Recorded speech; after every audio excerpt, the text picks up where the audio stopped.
As we mentioned earlier, this pandemic continues to loom large over the Biden presidency right about now and might well prove to be the pivotal issue for him politically. Just today, a federal judge stepped in to block Joe Biden's vaccine mandate for health care workers.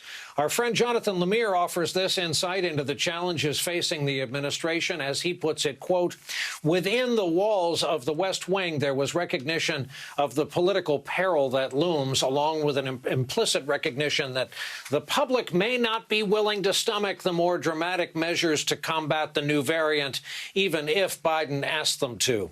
Well, back with us tonight, Jason Johnson, campaign veteran and journalist, contributor to the GRIO and a professor of politics and journalism at Morgan State University, who I happen to see anchor an hour of programming this afternoon on this network, and Tim Miller, a contributor to The Bulwark and the former communications director for Jeb Bush. Gentlemen, it's a pleasure to have you two friends back with us tonight. Tim, I'd like to begin with you. There's this secret to cable news that I would ask you not to share with anybody. People like me have gentlemen like you on, and we got all frothed up over the existential issue of that day, that night, the issue that is just so overwhelmingly important. And then we have these things called weekends, and we watch football. We come back Monday, and we're always surprised to learn there's a new issue at the top of the stack, as is the case on this Tuesday evening, where now it's pandemic all the time. It is the existential issue again of the Biden presidency. Tim, the problem with that is no one has any stomach, no appetite for any more restrictions. Everyone is ready to go back to life like it's 2019. That's absolutely right. And I think that it's kind of worse than that, Brian. I think that in addition to just a general fatigue with pandemic restrictions throughout the country for people, I think, across the political spectrum, obviously there's some exceptions to that, but I think a strong majority of the country, just in their normal behavior, doesn't want to go back to any kind of distancing, any kind of restrictions. You can just see this watching football stadiums on a weekend, or going out to your local restaurants and bars. People don't want to do this anymore. But the Biden administration faces an additional problem with that, and that's that the opposition party is basically on the side of the virus and on the side of expanding the virus. And if you look at the actions, the previous guest, I think, made a really astute point about the federalist system here.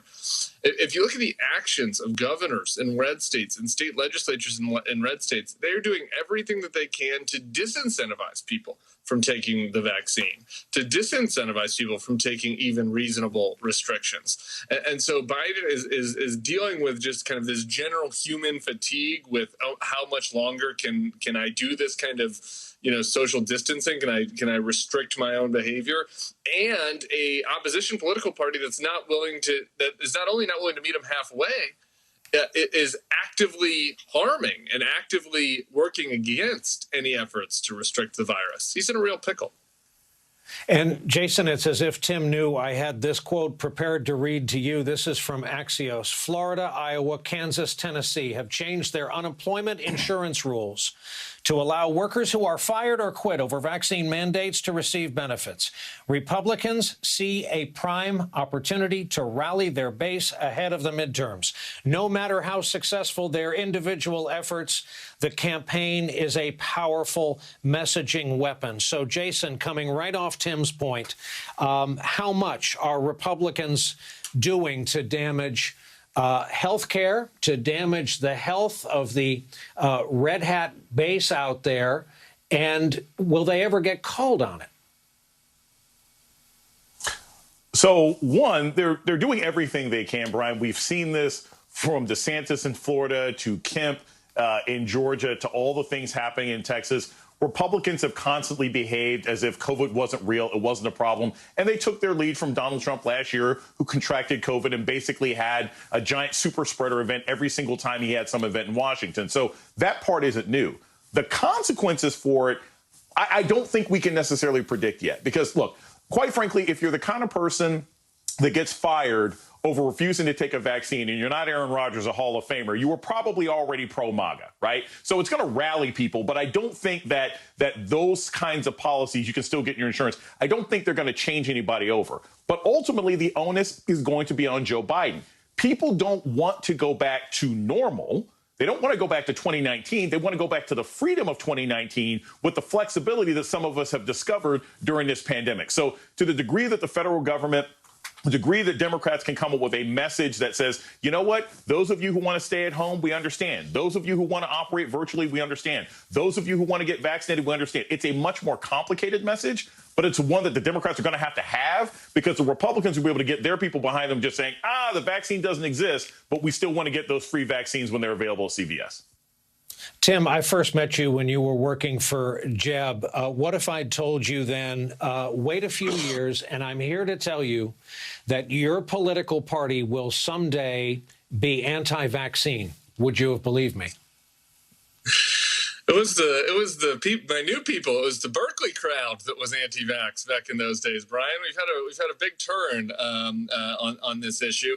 And look, it's not just my party yet. To Jason's point, it's Jeb's successor in Florida. I mean, Ron DeSantis was against unemployment insurance for people who got COVID through no fault of their own because the pandemic was out of control at the beginning. We didn't have a vaccine. He was against incentives, financial incentives for people to get the vaccine. But he's for financial incentives for people to refuse to get the vaccine and put others in their community at risk. I mean, look, there's no way you could have told me in the Jeb campaign that this is what the party would look like 5 years from now. And I think there's an opportunity here for Democrats to take from that old school Republican messaging and maybe appeal to some of these voters, the types that voted for, I know I'm not supposed to say his name in Virginia, Glenn Youngkin. But look, I mean, this is a vaccine that was developed under a Republican president, that was developed by the free market and the ingenuity of this country, that is keeping people safe, that has saved thousands and millions, frankly, of lives. And the Democrats are the ones that can champion that and I think bring a majority of the country that does want this pandemic to end, that is sick of it, that is willing to get vaccines on their side, if they make that in a positive way, in a way that people can rally behind, rather than a way that kind of shakes their finger. Thank you for remembering that Youngkin is the fight club of this particular broadcast. These gentlemen have agreed to stay with us after our break.